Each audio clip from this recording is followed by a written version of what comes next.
Hello dot. Gautham, நான் daddy பேசுறப்பா. சொல்லுங்க daddy. நீ ஹனிமூன் போனப்போ உனக்கு ஒரு செக்ரட்டரி நியமிச்சேன்ப்பா. ரொம்ப பிரில்லியண்டான கேர்ள்ப்பா. நம்ம கம்பெனிக்கு ரொம்ப யூஸ்ஃபுல்லா இருப்பா. சுவேதான்னு பேரு. எம்காம் படிச்சிருக்கா. Okay daddy.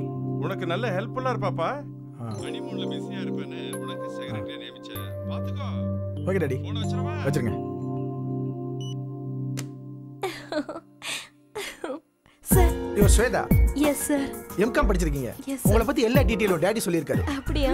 சொல்லுங்க.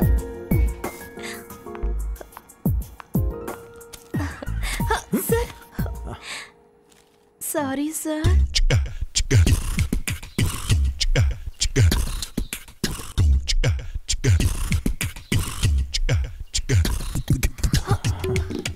Sorry sir. ரொம்ப sorry sir. Okay, all right. Sir, இதுல ஒண்ணு, அப்புறம் இதுல ஒரு கையெழுத்து போடுங்க.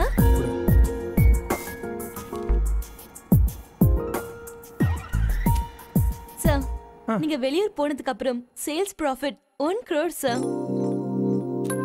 வாவ், நீங்க வந்ததுக்கு அப்புறமா? ஒவ்வொரு மனுஷனும் தப்பான சூழ்நிலையில தான் தவறான மனுஷனா மாறுறான். ஆபீஸ்ல டென்ஷனா இருந்தப்போ அன்னைக்கு தான் சுவேதாவை சந்திச்சேன். ஐஸ்வர்யா மேல இருந்த ஆசையெல்லாம் சுவேதா மேல மாறிச்சு.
செட் ஆகலையோ அது மாதிரி தான் இந்த டிஃபனும்.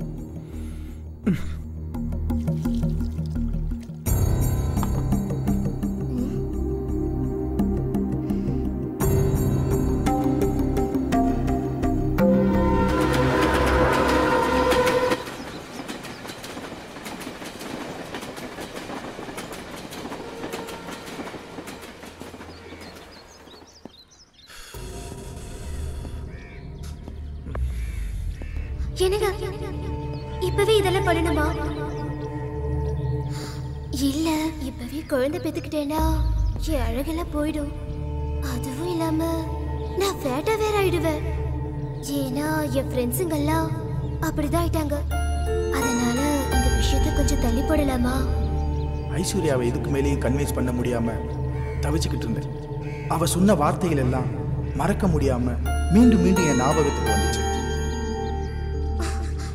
நான் அதை சொல்றேன்ல, கொஞ்சம் புரிஞ்சுக்கோங்க. என்ன எவ்வளவு நேரமா எம்டி வரல? மீட்டிங் வர டைம் ஆயிடுச்சு.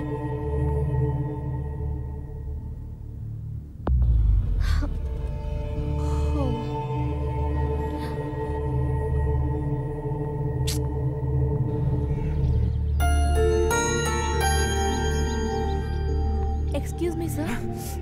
சார், பாம்பேல இருந்து பிசினஸ்மேன் வந்திருக்காங்க. ஆல்ரெடி 1 மணி நேரம் வெயிட்டிங் சார். சார், இந்த மீட்டிங் சக்சஸ் ஆச்சுனா 1 crore profit sir. Meeting cancel பண்ணு. சார், என்ன சார்?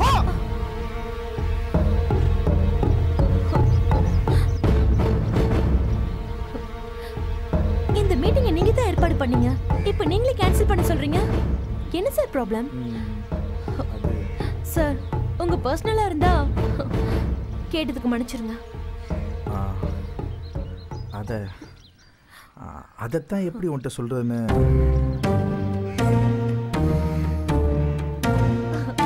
நீங்க நல்ல ஜாலியான கேரக்டர்னு கேள்விப்பட்டேன். ஆனா உங்களை பார்த்தா அப்படி தெரியலையே சார். குழந்தை பெத்தா அழகு குறைஞ்சிருமா? என்ன சார் சொல்றீங்க? உங்ககிட்ட சொல்றதுக்கு என்ன இருக்கு? குழந்தை பெத்தா அழகு போயிடும்னு என் மனைவி சொல்றா. சார், அது அவங்கவுங்க மனநிலையை பொறுத்தது. இது பெரிய பிரச்சனையே இல்லை சார். ஒரு நல்ல சைக்காட்ரிக் டாக்டரை பாருங்க, உங்க ப்ராப்ளம் சால்வ் ஆயிடும். ஒரு பொண்ணோட மனசு இன்னொரு பொண்ணுக்கு தான் தெரியும்னு சொல்லுவாங்க.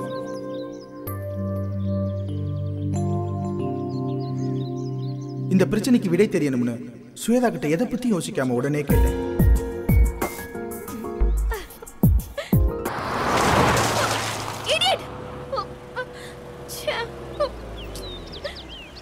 ஹாய் ஸ்வேதா, என்னது? ஒரு கார சேர் அடிச்சிட்டு போயிட்டான். சரி வாங்க, உங்க வீடு எங்க இருக்கு? எனக்கு வீடு கிடையாது, எனக்கு ஹாஸ்டல். ஹாஸ்டலா? ஆமா. நீங்க ஆபீஸ் வேற போகணும்ல? ஆமா. சரி வாங்க, நம்ம கம்பெனி கெஸ்ட் ஹவுஸ் இருக்கு, அங்க போய் ட்ரெஸ் சேஞ்ச் பண்ணிட்டு ஆபீஸ் போலாம். சரி.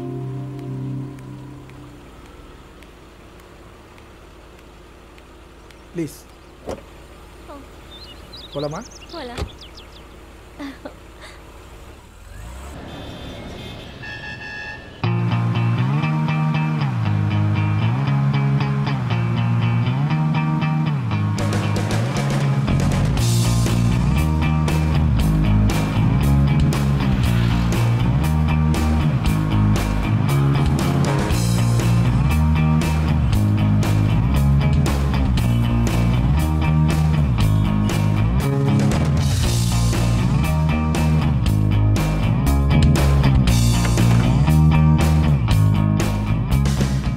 ஐஸ்வர்யா என்னோட பாதையை எனக்கே தெரியாம கொஞ்சம் கொஞ்சமா மாற வழிவகுத்தா.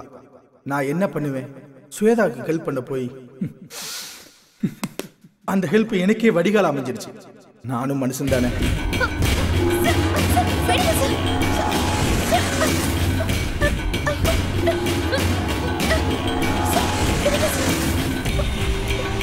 சாரி சுவேதா, என் உணர்ச்சி அடக்க முடியாம அதை உங்கள்கிட்ட காட்டிட்டேன். என்னை மன்னிச்சிடு ப்ளீஸ்.